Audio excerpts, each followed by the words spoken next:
할렐루야. 오늘 예배 가운데 오신 우리 모든 성도님들을 주님의 이름으로 사랑하고 축복합니다. 우리 옆에 분과 인사 한번 나눌 텐데, 사랑하고 축복합니다.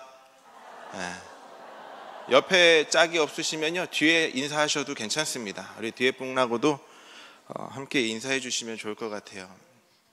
사랑하고 축복한다라는 말이 전 너무 좋은 것 같습니다.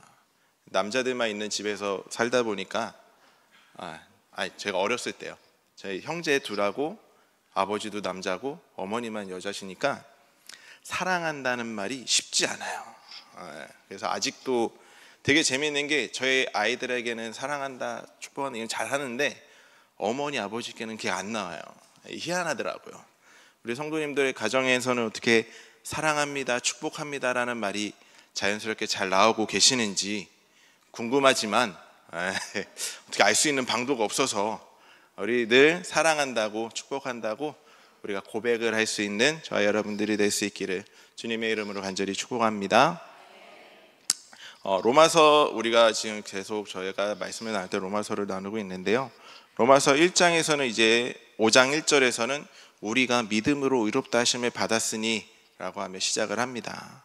이 말씀이 얼마나 강력한 힘을 가졌는지, 믿음이 환난조차 즐거움으로 바꿀 수 있는 큰 능력이 있다라는 것을 지난 시간에 우리 한번 나눴습니다. 자, 신앙생활이라는 것이 그저 오늘 현재를 잘 살도록 하는 힘을 제공해 주는 것으로 그치지 않고, 보다 근본적으로는 미래를 소망하게 하는 힘인 것을, 이것을 제공하는 것이 우리가 가진 믿음이라는 것을 우리는 자각하고 있어야 합니다. 그리고 신앙은 소망이라는 것을 우리 또한 잊지 말아야 됩니다. 그래서 장차 오실 예수님께서 다스리실 그 나라, 온전한 하나님의 영광이 나타날 그 나라를 꿈꾸고 사모하고 소망해야 된다는 것을 우리는 기억을 해야 됩니다. 그리고 그 소망이 오늘의 힘든 환경을 이겨낼 수 있는 에너지와 힘을 제공해 준다라는 사실을 기억하시기를 바랍니다. 이렇게 우리가 알고 있는데, 여기서 질문을 할 수가 있어요. 어떤 질문을 할 수 있냐면요, 신앙생활에 있어서 소망이 중요하다는 것을 알고 있는데, 그것이, 그 소망이 진짜인지 가짜인지 어떻게 알 수 있을까요? 그리고 소망을 믿었다가 그 소망이 나를 실망시키면 어떻게 해야 돼요? 하고 질문을 할 수 있는데, 이 문제에 대해서 다루고 있는 말씀이 로마서 5장 5절 말씀입니다. 우리 함께 읽어보도록 하겠습니다. 소망이 우리를 부끄럽게 하지 아니함은 우리에게 주신 성령으로 말미암아 하나님의 사랑이 우리 마음에 부은 바 됨이니. 아멘.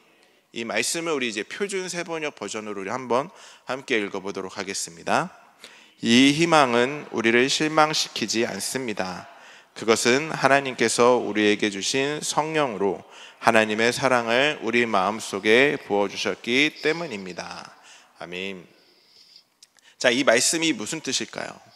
바로 우리가 가진 소망은 절대 우리를 실망시키지 않는다라는 것입니다. 왜냐하면 우리가 가진 소망이 인간의 흔들리는 약속이나 인간의 무엇에 바탕을 둔 것이 아니라 변하지 않는 하나님의 사랑에 근거를 두었기 때문입니다. 사실 사람들에게 있어서 약속은 어떤가요? 사람들끼리의 약속은 좀 시간 약속하면 특별히 또 그렇잖아요. 조금 늦으면 어때? 예전에는 농담처럼 얘기하지만 코리안 타임이라고 해서 30분 정도는 라고 생각하는 사람들도 꽤 있었어요. 30분 일찍 오는 게 아니라 30분 늦게 오는, 그래도 괜찮겠지, 이런 마음들이 있었던 것처럼, 참 사람들에게 있어 약속이라는 허약한 것입니다. 사람의 약속을 믿었다가 상처받는 경우도 왕왕 생기기도 합니다. 이것이 현실임에도 사람들끼리는 아직 많은 약속을 주고받고 있습니다. 그런 사람이 하는 많은 약속 중에서 가장 그래도 진실한 약속이 무엇일까요? 거짓 없는 약속, 무엇이라 생각을 하십니까? 뭘까요? 질문을 하면 아무도 대답을 안 하시고, 우리 아이들은요, 질문하잖아요, 서로 그냥 대답하려고 손을 들어요. 그래서 깜짝깜짝 놀래요. 다 틀린 답이긴 한데 다 어떻게든 대답을 하려고 합니다. 자, 가장 진실한 약속, 거짓 없는 약속, 혼인서약입니다. 저는 그거라고 생각을 해요. 혼인서약할 때 가장 경건한 시간이잖아요. 그렇죠? 그래서 결혼식장에 서서 죽을 때까지 이 남자만을, 죽을 때까지 이 여자만을 사랑하겠습니다 라고 하는 이 고백이 장난으로 하는 사람은 아무도 없을 것입니다. 이 혼인서약은 결혼식 그 모든 순서 중에서도 가장 엄숙한 약속의 시간이다 보니까 신랑과 신부는 모두 떨면서 약속을 해요. 저도 떨면서 읽어가지고 틀렸어요. 혼인서약을 이렇게 하고 하는데, 이렇게 보여주시고 읽으라고 하는데 그거를 또박또박 못 읽어가지고 틀렸어요. 그랬더니 주례해 주시는 감독님이 우리 신랑은 한국어보다 영어를 더 잘하는 것 같다, 이렇게 위트 있게 넘어가 주셔서 참 감사했습니다. 근데 또 저희 아내는 또 잘 읽으니까 여기는 국어를 잘하고 영어는 못할 거라고 이렇게 이야기하면서 좀 분위기를 밝게 바꿔주셨어요. 그 순간이, 혼인서약하는 순간이 너무 긴장이 되니까 너무 감격스러운 그 시간에 떨게 되더라고요. 그런데 이렇게 긴장을 하고 감격스럽게 약속을 하고 서약을 했는데 왜 시간이 흐르면 흐를수록 가정들에는 위기가 찾아올까요?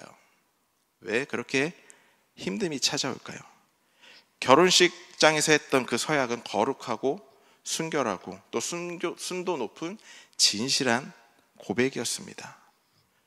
그럼에도 불구하고 그 위기가 가정에 찾아오는 이유는 그 약속을 거짓말로 한 것이 아니라 그 약속을 지킬 힘이 우리 인간에게 없기 때문이었습니다. 사실 지금 시대로 돌아보면 예전보다 이혼율이 많이 급증했죠. 근데 이게 젊은 세대들이 예전보다 혼인서약을 장난스럽게 해서가 아니라는 겁니다. 우리는 결혼식장에서 우리가 행하는 그 결혼서약을 지킬 힘이 없는 연약한 인생이기 때문에 이런 일들이 계속 일어나는 것입니다. 그렇기 때문에 하나님 안에서 이런 과정은 하나님께서 주시는 힘에 의지해서 유지해야지 사람의 힘에 의지해서는 안 됩니다. 사람은 믿음의 대상이 아니고 모두 긍휼히 여겨야 할 대상일 뿐이라는 것을 우리는 알아야 돼요. 그래서 예전 분들은 그러시잖아요. 내가 불쌍해서도 데리고 산다고. 어르신들이 농담 아닌 농담을 하는데 우리는 서로 모두 긍휼히 여겨야 할 존재라는 것을 우리는 알아야 됩니다. 만약에 어떤 소망이 생겼는데 그 소망의 근거가 내가 의지하는 어떤 사람에게서 나오는 것이라면 우리는 그 소망이 무너지기 쉬운 연약한 소망이라는 것을 알아야 돼요. 그렇기 때문에 우리가 가진 소망의 근거가 인간의 약속이나 의지에서 나오는 것이 아니라 5절 말씀에서 바울이 말한 것처럼 부어주시는 하나님의 사랑, 변치 않는 하나님의 사랑에 담겨 있기를 간절히 소망합니다. 바울이 강조하는 것이 바로 이것이었습니다. 우리 로마서 5장 5절 말씀 다시 한번 읽어보겠습니다. 소망이 우리를 부끄럽게 하지 아니함은 우리에게 주신 성령으로 말미암아 하나님의 사랑이 우리 마음에 부은 바 됨이니. 아멘. 자, 여기 나오는 우리 마음에 부은 바 됨이니라는 표현이 상당히 중요한데요. 이 부분을 헬라어로 보면은 시제가 현재 완료형입니다. 현재 완료형은 뭐냐면 과거 어느 시점에서 일어난 행위가 현재에도 계속 영향을 미치고 있을 때 사용하는 시제가 현재 완료형이에요. 그래서 우리 마음에 부어졌다라는 이 표현은 우리가 예수님을 영접하던 그 시점에서 부어지기 시작해서 지금도 계속 부어지고 있음을 강조하고 있는 표현이라는 것입니다. 우리는 이것을 알고 있어야 돼요. 예수님을 믿은 이후에도 우리를 무너뜨리려고 하는 유혹이나 공격이 상당히 많죠. 우리가 이 예배를 마치고 문 밖에 나가는 순간에도 또 우리는 공격을 당할 것입니다. 그런데 우리가 기억해야 될 것은요, 나를 비참하게 만들고 넘어뜨리려고 하는 그 사탄의 공격도 계속해서 부어지고 있지만 이 사탄의 공격보다 더 강력한 것이 있다라는 것입니다. 그것이 바로 이 악한 세상을 살아가는 우리를 위해 부어주시는 하나님의 사랑이라는 거예요. 그리고 그 사실을 깨닫게 해주시는 성령님이 내 안에서 계속해서 그 사실을 상기시켜주고 있다라는 것입니다. 이것이 우리가 가지고 있는 강력한 힘입니다. 사랑하는 성도 여러분, 이 사실을 기억한다면 혼란스러운 이 세상을 살아가는 우리의 삶에는 엄청난 변화가 일어날 것입니다. 하나님의 사랑은 지금도 내 삶에 끊임없이 부어지고 있으며, 또한 성령님은 끊임없이 그 사실을 우리에게 가르쳐주고 계시다라는 그 사실을 잊지 않는 저와 여러분들이 될 수 있기를 간절히 소망합니다. 그래서 하나님의 사랑이 계속해서 부어지고 있다라는 이 5절의 말씀이 정말 중요한 것입니다. 그런데 여기서 더 중요한 것은 오늘 본문 말씀의 흐름입니다. 바울의 소망의 근거가 부어주시는 하나님의 사랑에 있다고 피력을 하고, 6절부터 8절까지는 그 부어주시는 하나님의 사랑이 무엇인지 구체적으로 설명하고 있습니다. 우리 함께 읽어보도록 하겠습니다. 우리가 아직 연약할 때 기약대로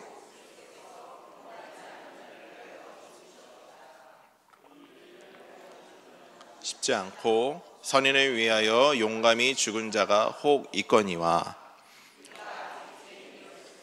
그리스도께서 우리를 위하여 죽으심으로 하나님께서 우리에 대한 자기의 사랑을 확증하셨느니라. 아멘. 이 본문의 흐름을 두 가지를 볼 수 있는데, 첫 번째는 내 소망은 절대로 나를 실망시키지 않는다라는 것입니다.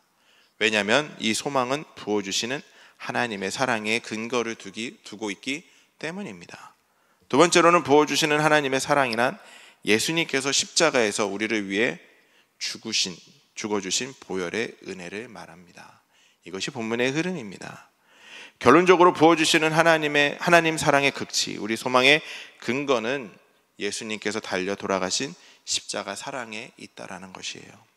오늘 본문을 중심으로 십자가를 소망의 근거로 삼는 사람들이 꼭 갖춰야 하고 회복해야 할 것 두 가지를 나눠보려고 합니다. 첫 번째로는 십자가가 우리 삶의 소망이 되기 원한다면 구원의 확신을 회복해야 됩니다. 우리 로마서 5장 6절 말씀 우리 함께 읽어보겠습니다. 우리가 아직 연약할 때 기약대로 그리스도께서 경건하지 않은 자를 위하여 죽으셨도다. 아멘. 자, 이 말씀에서 우리가 주목해야 되는 단어가 있는데 뭘까요? 한번 찾아보시겠어요? 어디가 포인트인 것 같습니까? 기약대로입니다. 언약할 때 기약대로. 이 말씀을요, 영어 성경 NIV 버전으로 보면은 at just the right time 이라고 나와 있어요. 딱 맞는 때라고 합니다. 그리고 킹 제임스 버전에서는 in due time이라고 합니다. 때가 되면 이라는 뜻을 가지고 있어요. 자, 이 단어를 제가 왜 주목해야 되냐고 했냐면, 하나님은 하나님의 계획대로 일을 진행하시는 분이라는 것을 보여주고 있기 때문에 주목해야 된다고 한 것입니다. 하나님께서는 하나님의 주권을 가지고 하나님의 타이밍에 맞춰서 하나님의 구원 사역을 이루어 가시는 분이라는 것을 알려주기 위해 이것을 주목하라고 한 겁니다. 그래서 우리는 믿음이 조금 성장했다고 해서 우월감을 가져서는 안 되는 거예요. 반대로 지금 신앙의 침체에 빠졌거나 해서는 안 되는 죄를 짓고 부끄러운 자리에 빠져서 이제 하나님은 나를 사랑하지 않아, 나는 하나님 사랑의 자격을 잃어버렸다라는 생각에 사로잡혀서도 안 됩니다. 하나님께서는 이런 인간의 모습으로 하나님의 구원 계획을 변경하시는 분이 아니라는 겁니다. 어쩌면 우리는 세상에서 경험하는 조건적인 사랑에 너무 익숙해져 있습니다. 이것이 우리의 신앙생활에도 영향을 미칠 때가 참 많이 있어요. 그러다가 보니까 우리가 저지른 죄로 인해서 하나님의 자녀로서의 자격을 잃어버렸다고 생각하기도 하고, 그 반대편에 서서 생각할 때도 있습니다. 이럴 때마다 하나님의 사랑은 이런 것에 좌지우지하지 않는다라는 것을 기억하시기를 바랍니다. 우리 사랑하는 성도님들이 혹여라도 영적인 침체에 빠져 있다면 툭툭 털고 일어나 십자가 앞으로 나아가서 하나님께 회개하고 용서를 구할 수 있기를 바랍니다. 넘어져 있다면요, 주님의 이름으로 일어서 보시길 바랍니다. 그렇게 되면 나에게 일어설 힘이 있었음을 깨닫게 될 것입니다.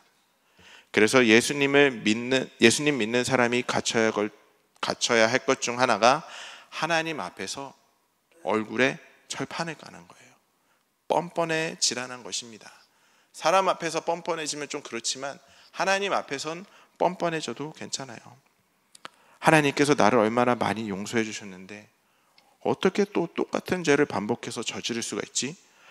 이제 회개할 자격도 잃어버렸어 라는 생각을 가지고 있다면, 이런 생각을 가지고 더 이상 회개의 자리로 나가지 않는 사람이 있다면요, 이 사람은 세상에서 가장 미련한 사람일 것입니다.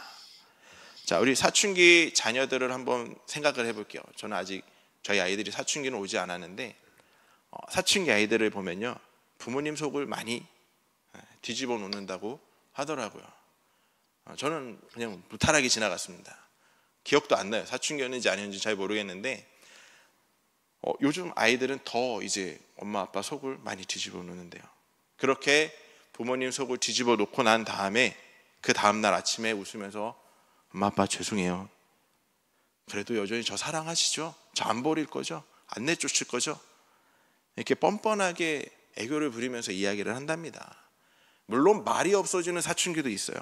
이런 이야기를 하지 않는 친구들도 있기도 합니다. 그런데 이 사춘기 아이들의 뻔뻔한 모습을 우리가 한번 배워야 돼요. 왜냐하면요, 우리 아버지가 되시는 하나님께서도 이런 자녀를 원하고 계시기 때문입니다. 이런 뻔뻔함을 가지고 하나님 앞에 나아가야 돼요. 이런 뻔뻔함을 가지고 하나님 앞에 나아가서 무엇을 해야 될까요? 뻔뻔하게 나가서 하나님 앞에 우리는 회개를 해야 됩니다. 그러면 하나님께서 7번뿐만이 아니라 7번씩 70번도 용서하라라고 하신 그 말씀을 우리에게 그대로 적용해 주실 것임을 잊지 마시기를 바랍니다. 자, 구원의 역사, 이렇게 구원의 역사는요, 인간의 몸부림과 노력으로 결정이 되는 것은 아닙니다. 로마서 5장 1절이 1장부터 4장까지의 내용을 요약해 놓은 구절이라고 지난 시간에 제가 이야기를 드렸습니다. 그래서 그 내용이 이신칭이라고 말씀드렸습니다. 혹시라도 이처럼 큰 은혜를 받았는데 나도 이제 착한 행위로 하나님의 은혜에 보답해야지 라고 생각을 하며 결심을 한다면 참 귀한 결심이기도 합니다. 그런데 여기에는 위험이 도사리고 있다는 것 또한 기억해야 됩니다. 그 생각의 출발이 비록 하나님께서 주신 은혜에 대한 선한 반응이라고 할지라도 그것이 자칫 나의 행위에 초점을 둘 위험이 있기 때문입니다. 로마서 1장부터 4장이 자격 없는 나를 구원해 주신, 다시 말해 의롭지 않은 나를 의롭다고 인정해 주시고 칭의의 은혜를 주신 하나님의 사랑을 담고 있다면, 이제 온전한 구원의 역사가 이루어질 때까지 하나님께서 시작하신 구원의 역사는 내가 어떤 자리에 빠지든 간에 하나님께서 반드시 이루어 주신다라는 확신을 가져야 합니다. 이것을 이제 신학적인 용어로 영화라고 하는데, 이 사실을 믿음으로 고백하는 것이 로마서 5장 이후에 전개되는 말씀입니다. 그러니 우리의 신앙생활이 나의 행위를 의지하는 모양으로는 전개돼서는 안 된다라는 것입니다. 이런 관점에서 바울을 보면요, 사람들은 바울을 위대한 인물로 떠받들고 있는데, 그때 바울이 어떻게 고백을 하냐면, 우리 로마서 7장 18절 말씀 우리 함께 읽어보겠습니다. 내 속 곧 내 육신에 선한 것이 거하지 아니하는 줄을 아노니 원함은 내게 있으나 선을 행하는 것은 없노라. 아멘. 바울을 따르는 사람들의 입장에서는 매우 당혹스러운 고백이었을 것입니다.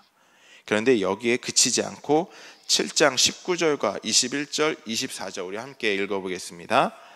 내가 원하는 바 선은 행하지 아니하고 도리어 원하지 아니하는 바를 악을 행하는도다.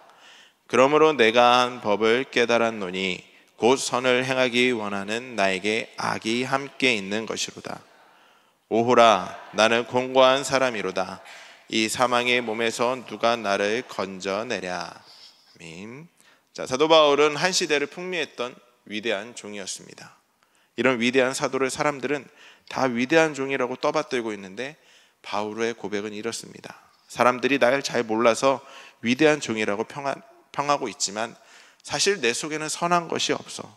선함을 향한 소원은 내게 있지만 선을 행할 수 없는 것이 바로 나다라고 하며 처절하게 고백하고 있습니다. 우리가 바울을 존경하는 것은 그의 위대한 행위 때문이 아닙니다. 바울도 우리와 같이 육신의 연약함으로 인해서 고뇌했고 내면의 갈등 또한 겪은 똑같은 사람이었습니다. 물론 우리처럼 죄에 넘어지는 일은 훨씬 적었겠지만요. 그래도 우리는 바울을 보고 실망했다고 말하지 않습니다.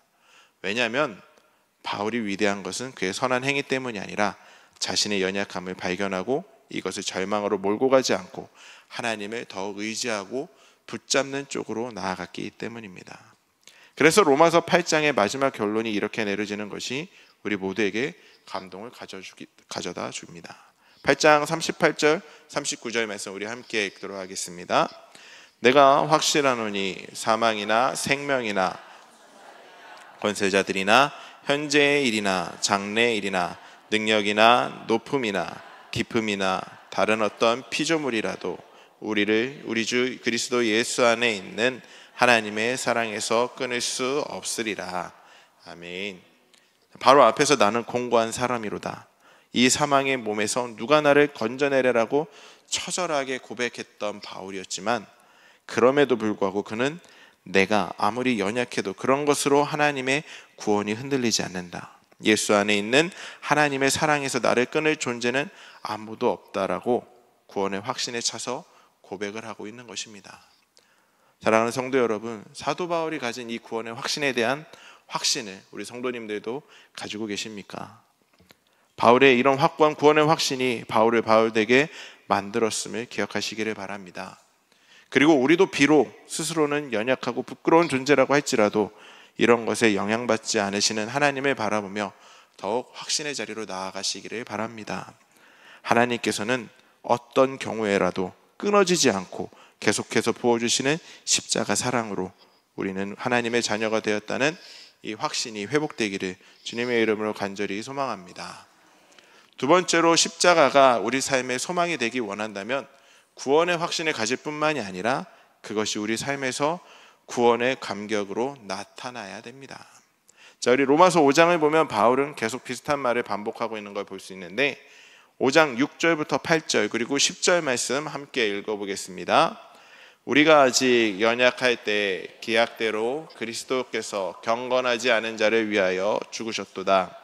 의인을 위하여 죽는 자가 쉽지 않고 선인을 위하여 용감히 죽은 자가 혹 있거니와 우리가 아직 그리스도께서 우리를 위하여 죽으심으로 하나님께서 우리에 대한 자기의 사랑을 확증하셨느니라.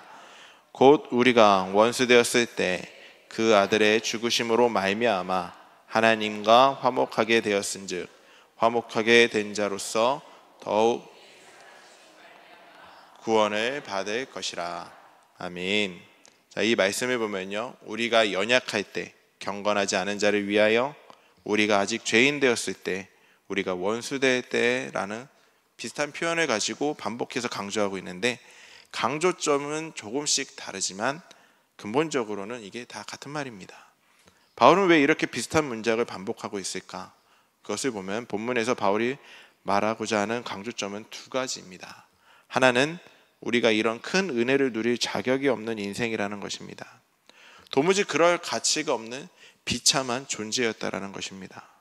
또 다른 하나는 그런 가치 없는 인생을 위하여 하나님께서 얼마나 큰 대가를 지불하셨는지를 강조하고 있습니다. 바울은 이 두 가지 사실을 교차하면서 엄청난 감격을 선포하고 있는 것이었습니다. 사도 바울이 로마서 5장에서 외치는 구원에 대한 감격이 우리에게도 회복된다면 거기서 큰 능력이 나타나게 될 것입니다.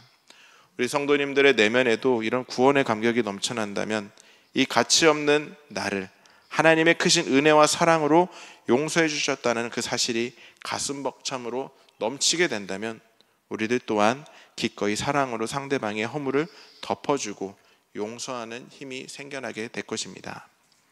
사실 그런데 이런 뜨거운 은혜에 대한 감격이 넘쳐남에도 현실적으로 돌아가면은 또 용서가 안 되는 경우도 나타날 수가 있습니다. 쉽지 않잖아요. 누군가를 사랑으로 용서한다는 것. 아무리 은혜를 넘치게 받아도 용서가 나오지 않는 상황이 올 때가 있습니다. 그럴 때 기억해야 되는 것은 용서하기 위해 더 많이 노력하는 나의 노력이 이 문제를 해결하지 못한다라는 거예요.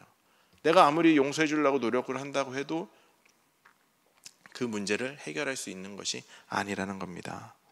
용서는 내가 더 애써야겠다라는 결심으로 가능해지는 것이 아니라는 거예요. 그렇기 때문에 이미 나의 내면에 구원의 감격이 넘치고 있더라도 더 크고 가슴 벅찬 구원의 감격을 위해서 늘 기도할 수 있는 저와 여러분들이 될 수 있기를 바랍니다.